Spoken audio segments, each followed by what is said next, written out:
A small family spanning 3 generations under one roof, living together on a plot of land in the city, suddenly faces a series of misfortunes, accidents befalling each family member one after another. But what's noteworthy here is that all these incidents share the appearance of an old demon. That's the story Hui brings to you all today. Welcome back, dear viewers, to Nguyen Hai's Strange Stories. Here, we share everyday spiritual stories that people from all over have sent in to the channel. In today's letter number 491, we meet Hoang Nam. Currently, he is living and working in Saigon. You've been following the channel for quite a long time. So whenever you listen to the stories, you turn the volume up loud. That's why the kids in the neighborhood often come over to your house, hanging around to listen together. Because you usually tell them stories as well. So they started urging you to.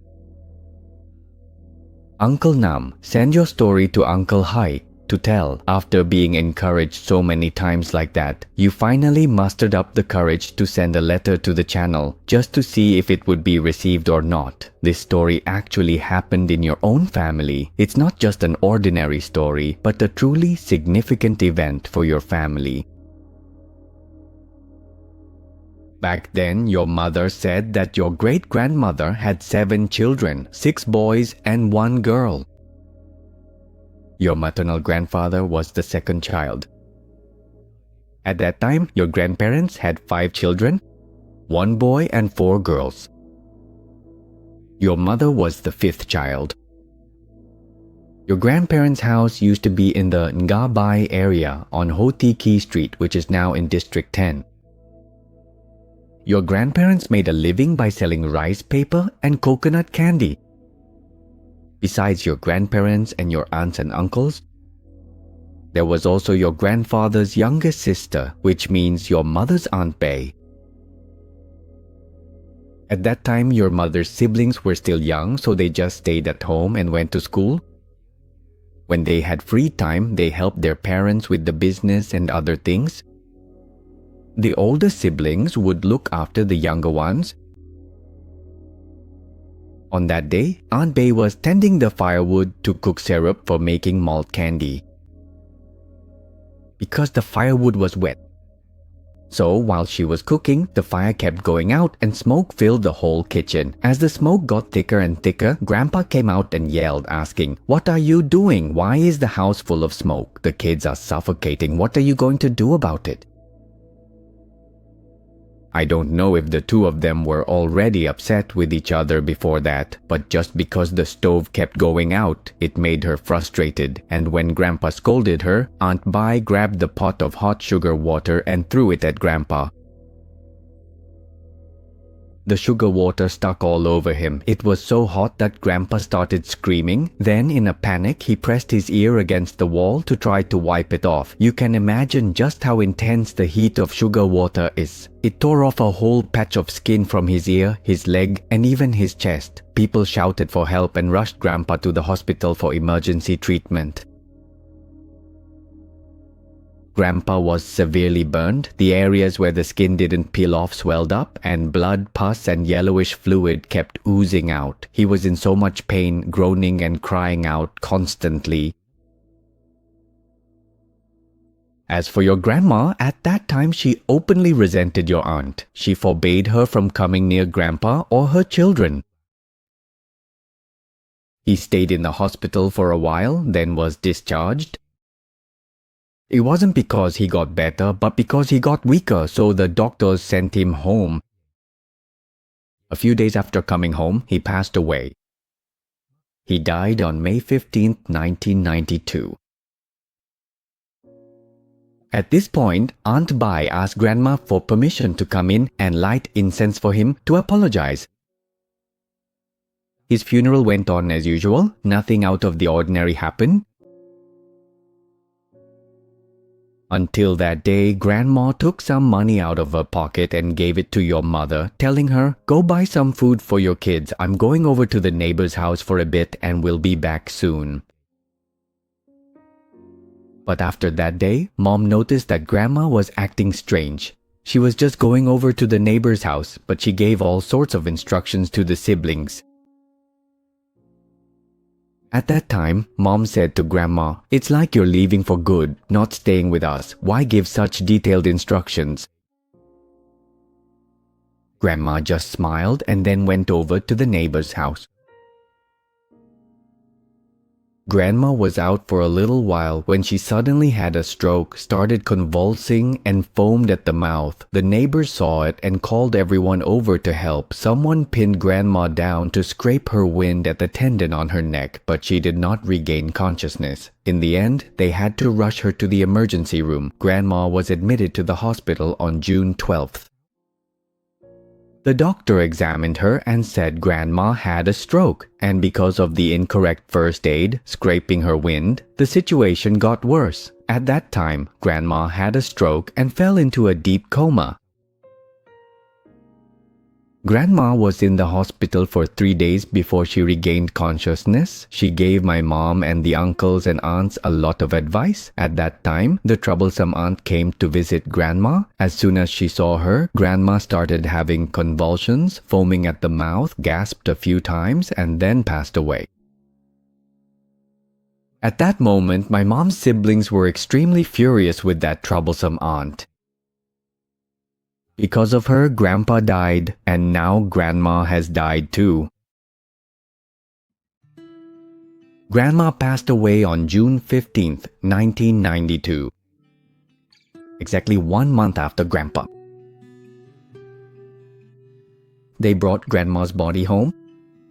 Everyone washed her and prepared her for the funeral rites. My third uncle listened to what people were saying. They said that the way Grandpa and Grandma died was a trung death, so they had to find something to ward it off. Otherwise, it would bring more family members along with them. At that time, my third uncle secretly took a kitchen chopstick from the trivet used to lift pots and put it inside the coffin. He did it without any of the family knowing. The funeral went on as usual. Luckily, Grandma's grave was placed right next to Grandpa's in the Bin Hung Hua cemetery. Some time after Grandpa and Grandma passed away, your third uncle went bankrupt. Gangsters chased after him, threatening to beat and stab him, so he sold the house that your grandparents had left behind, then divided the money and gold equally among the siblings. At this point, your aunt moved out on her own because your mom's siblings disliked her and wouldn't let her stay with them. Once everyone had money in hand, they each went their separate ways. Your mom moved to Bintan district to start her own life and live there. By that time, your mom already had her own family. She had 3 children, your eldest sister, your second sister, and then you. You were born in 1995. Your aunt just lived alone, without a husband or children. Many years passed, and after everyone had settled down, your mom had a dream where your grandmother came back. She returned, but couldn't speak. She just looked at your mom and cried. Mom saw Grandma come back often, so she didn't know if it was some kind of omen or not. She started asking around to find a place to have her fortune told. After someone gave her directions, she went to the Bachu market area. There, a lot of people do fortune telling and astrology readings. Mom said she even found it funny. On that day, she went to see this guy who claimed that Grandma had possessed him. He sat there swaying back and forth, then said, "Your mom died and your dad was so sad. He drank a lot, right? And your siblings aren't getting along." That's when Mom realized this guy was just making things up. She stood up and said loudly, "Oh my God, Uncle, my dad died before my mom. How could you say that?" The guy who was supposedly possessed just rolled his eyes at Mom and couldn't say anything. Well, what else could he say? He was speechless. Mom just walked away right then and there. But she didn't have time to take back the money she'd put on the plate. Your mom followed in your grandparents' footsteps, selling rice paper and candy here and there. That day, your mom was sitting under a tree in the Tanda area near Tamvu School. Do you know what it's called now? She was just sitting there when a woman came to buy rice paper, then looked at your mom and said, "There's a demon residing in your ancestor's grave. Your family should go check it out." Then the woman just walked away. Your mom was also confused and didn't know what to do. The next day, she called your aunts and uncles, gathered everyone at your house, and together they went to Bin Huang Hua Cemetery. To be honest, after so many years of just worrying about making a living, no one had gone to the cemetery to take care of the graves. When they got there, there were so many graves, and the scenery was nothing like it used to be, so they had no idea how to find the right one.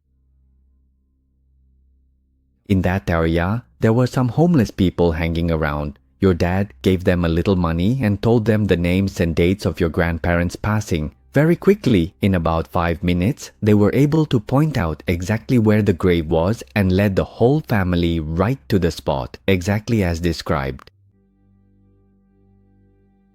When everyone got there, they saw that on top of the 2 graves, a kapok tree had grown, though no one knew when it had started growing. When they first bought the plot, it wasn't there. The tree wasn't very big, about the size of an adult's calf. Seeing this, your dad went to buy a saw and borrowed a machete to clear the weeds and cut down the tree. But strangely enough, this kapok tree was really hard to cut down. It was so tough that when the machete hit it, it made a screeching sound like you were chopping into something other than wood. When you chopped into it, the sap would ooze out and it was pinkish red, just like blood. It was really creepy to look at. Everyone worked for more than half a day before they managed to clear the area. After finishing the offerings and cleaning up, they all went home. Everything went on as usual for a few months after that. Then one night, Mom had a dream about Grandpa. He came and stood at the foot of her bed, telling her that Grandma and Grandpa had been captured by that demon and were being forced to serve it. It's holding your grandmother, but your grandfather managed to escape a little. As soon as he said that, he vanished really quickly. Mom woke up with a start, feeling extremely exhausted. The next morning, Mom called her siblings to go back to the cemetery and check things out. When everyone arrived, they discovered that the kapok tree had grown back. It had only been a few months, but it had grown almost as tall as before. Everyone was really unsettled by this. This time, your dad came prepared with tools. He sawed the tree down right to the ground, then bought lime to spread over it, and even poured concrete from nearby on top of it. Your mom's sisters went to invite a monk from a nearby temple to perform rituals and chant sutras. They kept at it until evening, and then everyone went home. Several months later, while your mom was out selling goods, she met a monk who was out collecting alms. The monk looked at her and said, "Someone in your family has been harmed for many years and hasn't been able to move on. The family should help release and free the spirit." After saying that, the monk just walked away, leaving your mom feeling even more anxious. That evening, when your mom got home from selling, she called her siblings to ask about it. At that point, Uncle Ba spoke up and said, "I did it. I put a kitchen chopstick and a pot holder into the coffin." He said he did it because he feared that if someone died from a contagious disease, it would bring more misfortune to the family. At that moment, Mom was really angry with him. But since what's done is done, she let it go. After all, it's not like she could kill him now.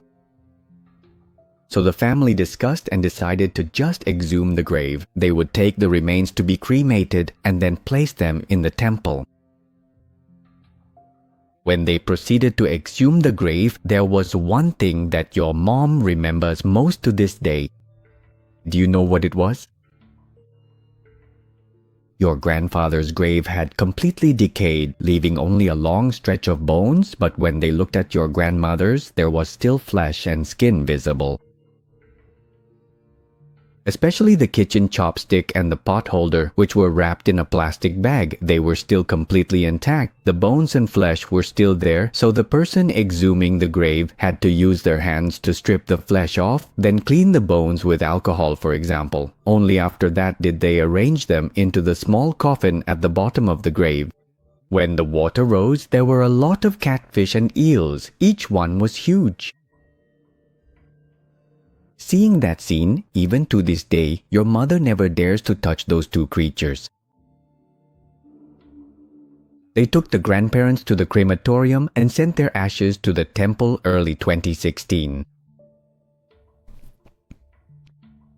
From that day until now, the whole family hasn't seen the grandparents come back in their dreams anymore.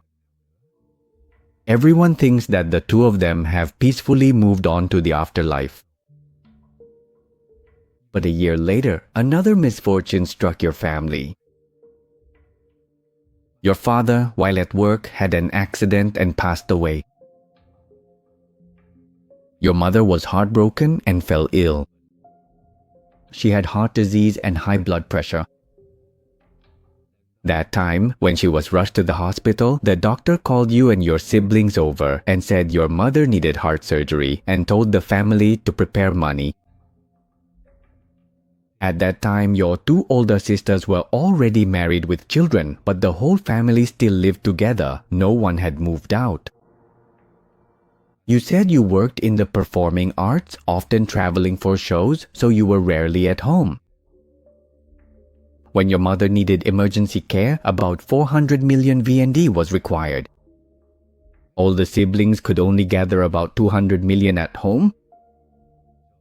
And your uncles and aunts were also struggling financially. No one had enough money to lend a large sum. Your two sisters and the rest of you decided to sell the house to get money to take care of your mother first, then figure things out later. As long as you're alive, you can always earn more money.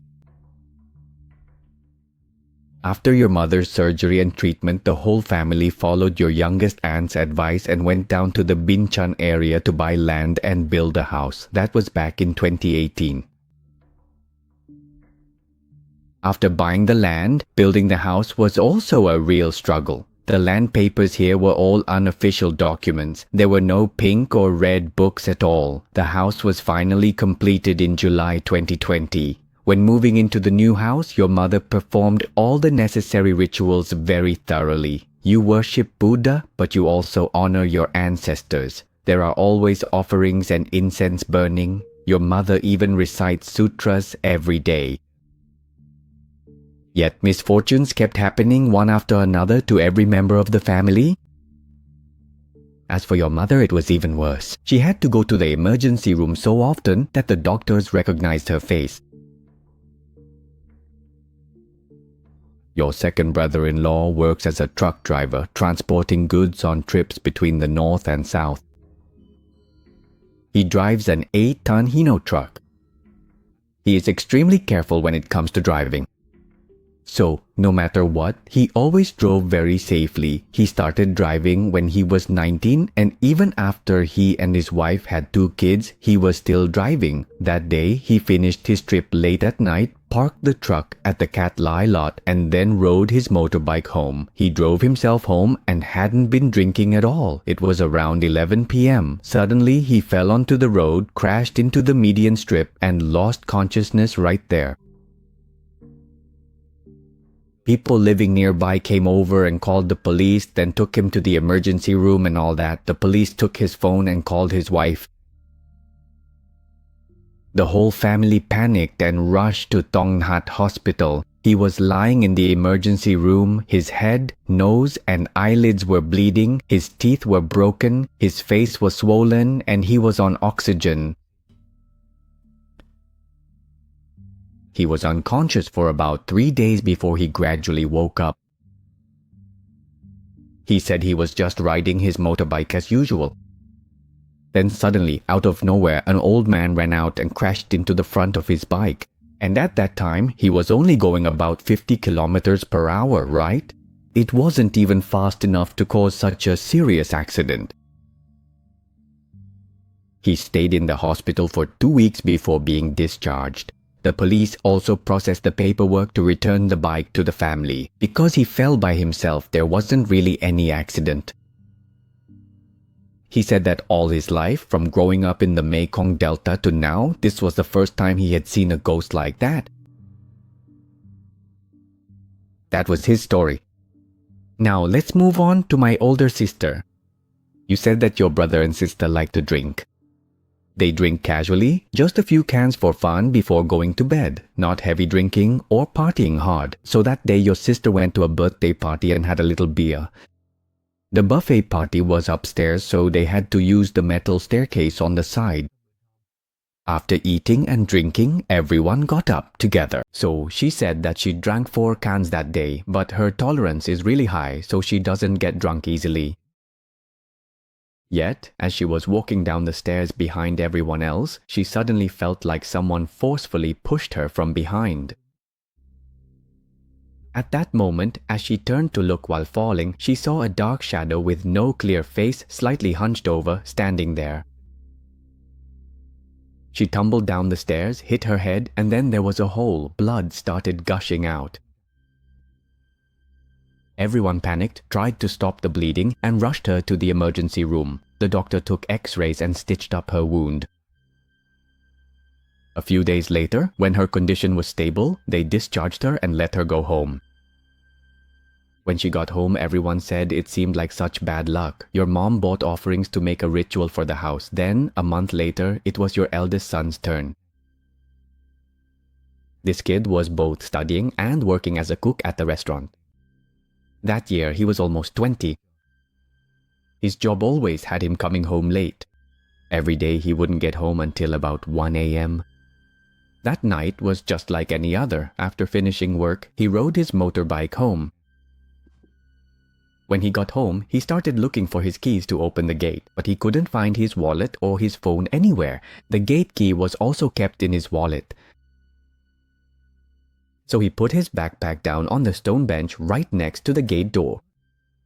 Then he rode his motorbike back to the restaurant to see if he could find them there.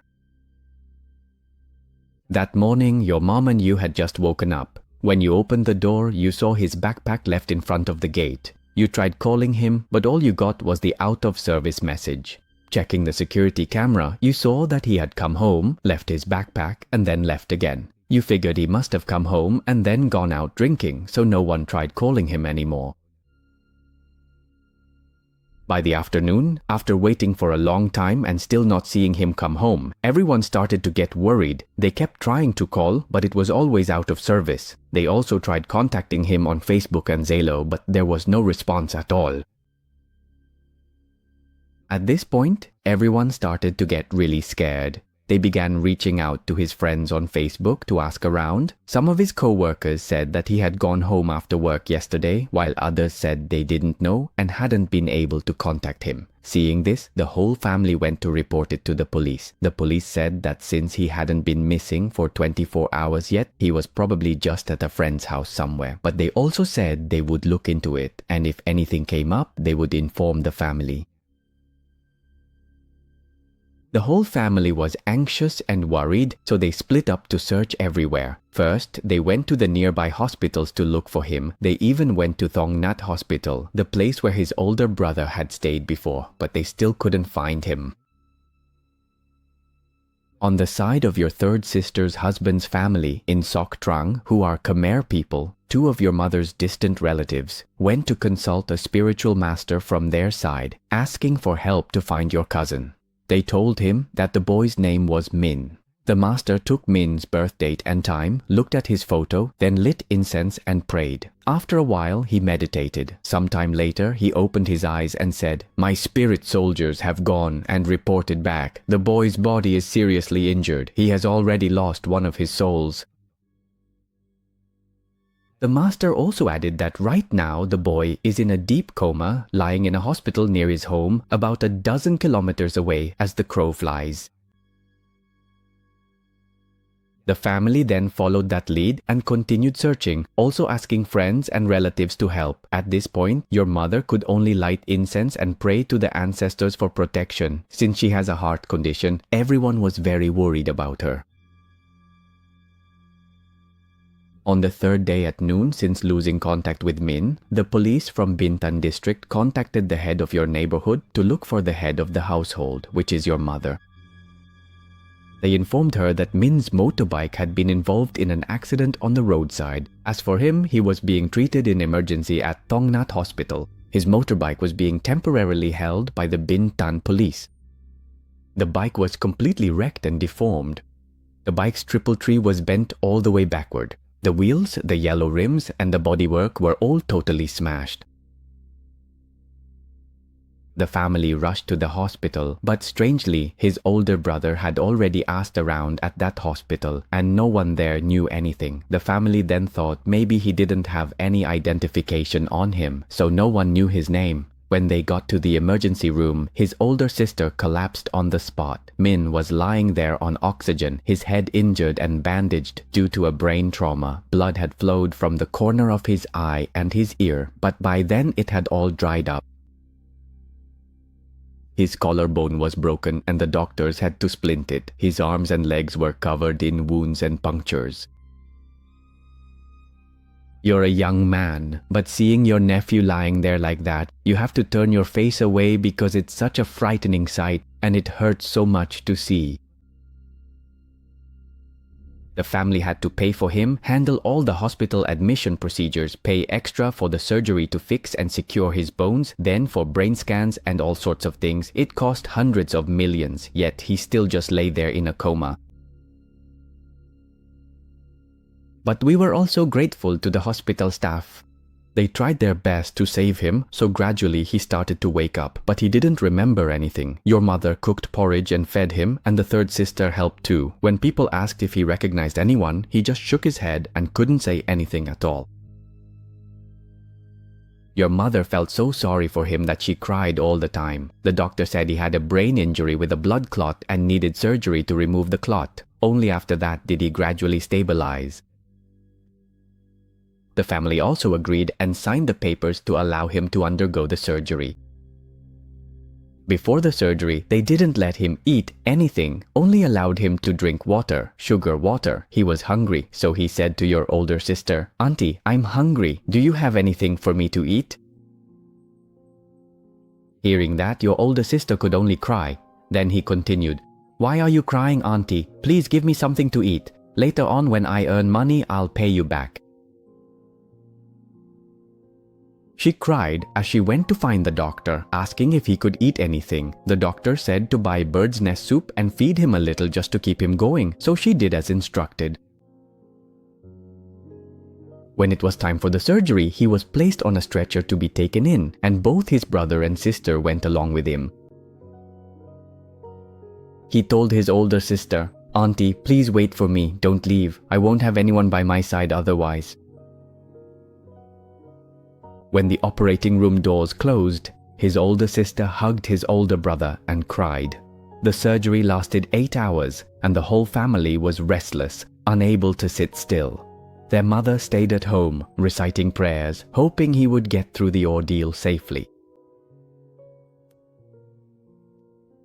After the surgery ended, the doctors wheeled him out to the recovery room. At that point, he was awake. His older sister fed him milk and wiped him down. Seeing his body all bruised and battered, she just couldn't bear it.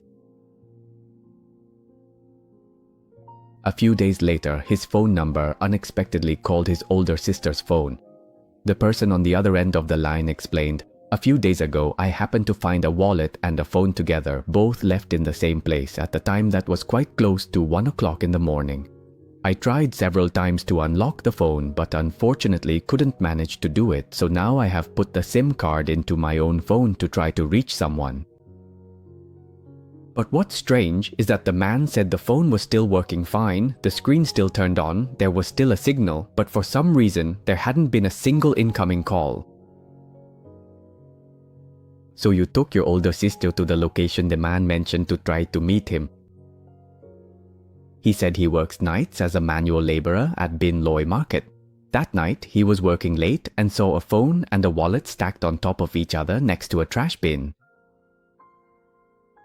Your sister also told him about Min's situation. You gave him 500,000 Vietnamese dong as a thank you, but he firmly refused to take it. He told you to keep the money to take care of your nephew. After thanking him, the two of you said goodbye.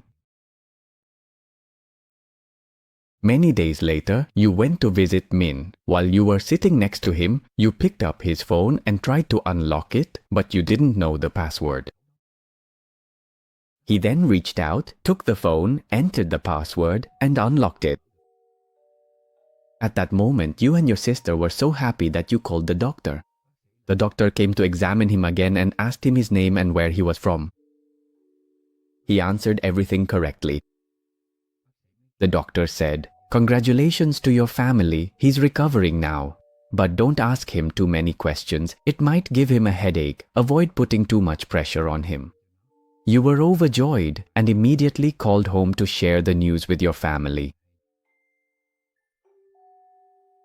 He stayed in the hospital for another week before being discharged and going home. Once he was feeling better at home, he told us that on that day he had run home and realized his wallet and phone were missing. They were still in his backpack. So he left his backpack and ran to the restaurant to look for them. It was late at night, the streets were empty, so he was riding fast. He was on Tan Kai Tan Kwai Street, and when he reached a curve, he suddenly saw an old man coming out from the bushes on the left. Startled, he hit the foot brake and squeezed the handbrake, but the bike was going too fast, so he couldn't avoid the old man and crashed right into him. The bike flew up and slammed into the wall with a loud bang.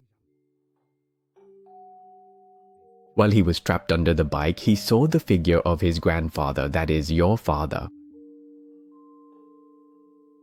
He saw his grandfather struggling with that old man again, and then he didn't know anything else. In the morning, when people went out to exercise, they found him and called the police. As for the phone and wallet, he dropped them there but doesn't know why. Even though there were a few 100,000 dong in the wallet, nothing was missing. All his personal documents were still intact. After that incident, your friend's family was very anxious, so they asked an elder from the other side of the family to consult a spiritual master. The master checked and said that his spirits went to your friend's house to take a look. They saw that the house was bought without proper ownership papers. That piece of land had changed hands many times, but no one had been able to build a house on it. He also added that on the piece of land next to the house, near the kitchen area, there was an old man who died there a long time ago, and his body was buried underneath, probably for 100 years already. There used to be a large pond there, but it was filled, divided into lots, and sold. Now, he is a demon, not just an ordinary ghost. Your family did make offerings when you moved in, but only inside the house, so he couldn't receive them and started causing trouble. Not to mention, the kitchen and bathroom were built right next to where he was buried. Your family was absolutely terrified when they heard this. Your mother cooked, bought roast duck, and set up incense and candles to make offerings for peace and blessings. 2 months later, you were riding your motorbike, taking your mother out to run some errands. It was only 10 in the morning, the sun was out, and you had just left home, barely more than 5 kilometers away. While waiting at a red light at the Vin Loc A Industrial Park intersection, you suddenly started to feel unwell. Your head felt strangely dizzy and disoriented. You told your mother, "All of a sudden I feel really tired." As soon as you finished speaking, your ears started ringing and you collapsed onto the street. People standing nearby saw what happened and rushed over to help. They helped you over to a corner by a tree in the park to sit down. The fatigue came on so quickly that your mother couldn't react in time. Your arms and legs curled up. Your whole body started shaking. Your tongue retracted all the way in, and you felt like you were about to bite your tongue. You grabbed your mother's hand, intending to bite it, but she pulled away. Then she grabbed a water bottle and gave you the cap to bite on. People on the street started to gather around, more and more of them. Some came over to massage your arms and legs and rub oil on you. Your mother called home for your sisters. Your third sister and a neighbor came out to help lift you up and rushed you to the nearest private hospital for emergency care. When you arrived at the hospital, the doctor checked your ECG and blood pressure. At that moment, it was up to 220. The doctor said if you had arrived 30 minutes later, you would have had a stroke. Fortunately, you could still be saved. After giving you first aid, they put you in an ambulance and transferred you to Hospital 115. Even the doctors there were shocked. The doctor said, "Oh my God, how can a young person have such high blood pressure? Has anyone in your family ever had a history of high blood pressure? If we're talking about high blood pressure, only your mom and your maternal grandmother have had it. It's probably hereditary." You stayed in the hospital for a few days before coming home. Then the youngest son of my second sister ended up in the hospital.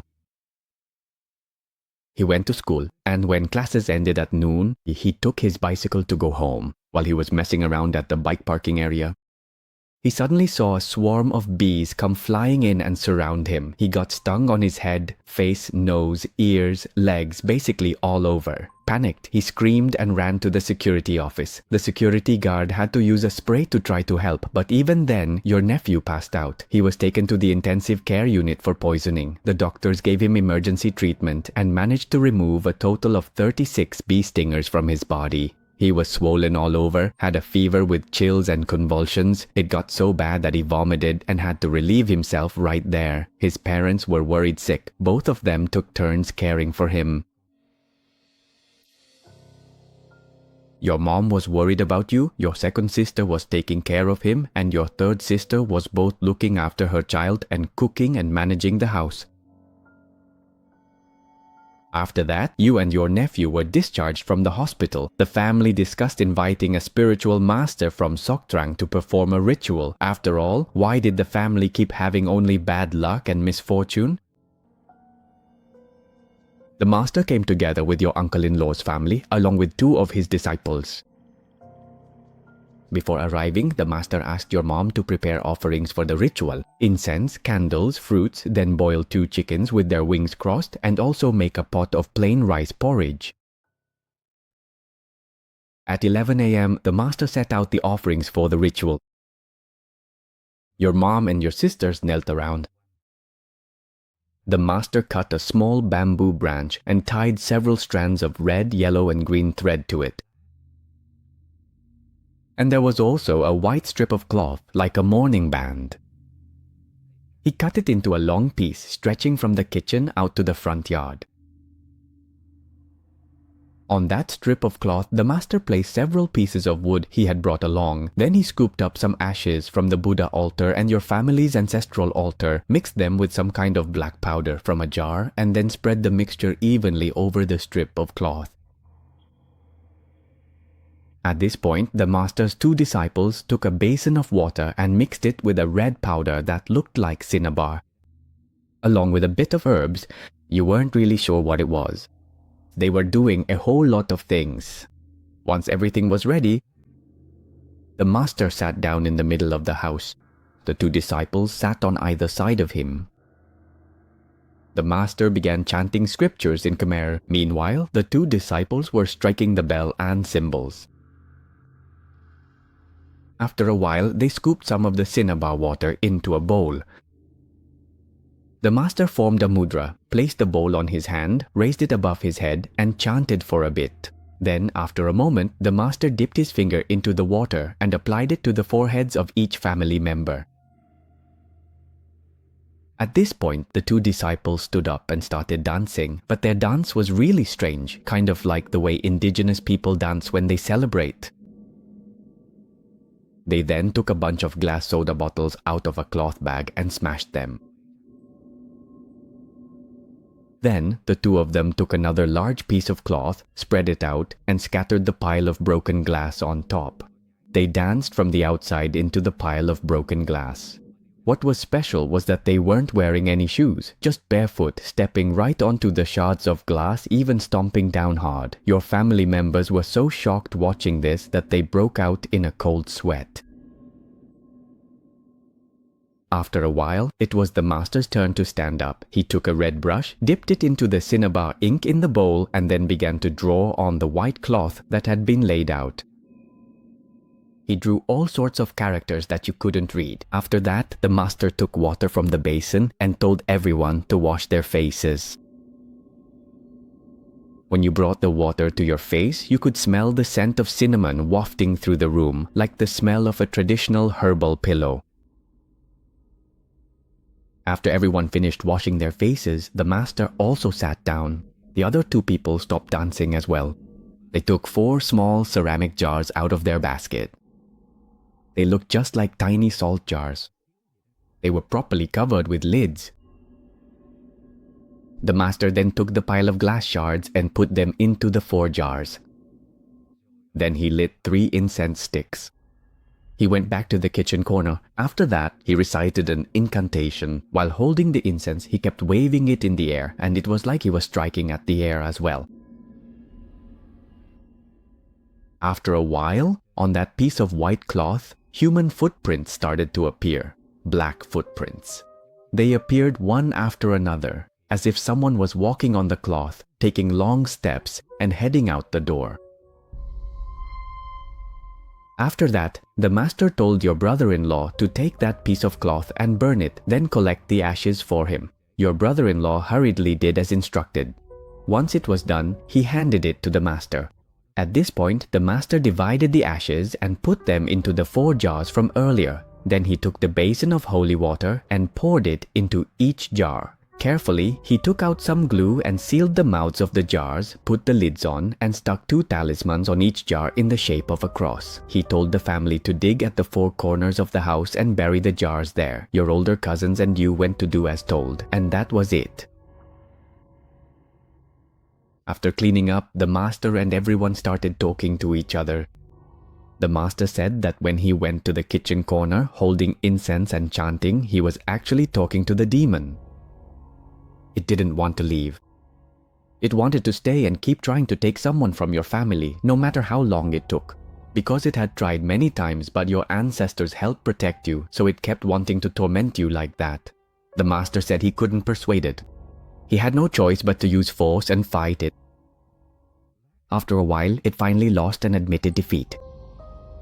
The master then summoned the spirit enforcer and told the demon spirit to step onto the cloth in order to leave. That was the moment when everyone saw footprints appear on the cloth. That was the demon leaving. As for the 4 jars, the master used a protective spell on them to keep wandering spirits from coming in and disturbing the family anymore. Once everything was settled, your mother gave the master a bit of money, but he only took enough to cover his travel expenses and to buy some supplies. The next day, your mother prepared a small feast to thank everyone. After the meal, the master and the elder headed back to Soktrang. And up until now, your family has been living peacefully. There haven't been any more strange occurrences like before. That concludes the entire letter today, sent by Huang Nam to Kin. It's a letter full of continuous dramatic events, right? Listening to it, we can't help but be drawn in, captivated by the story. Fortunately, in the end, there was a solution and your family can now live in peace. Wishing Nam and his family continued peace and good health. Wishing everyone a good night's sleep.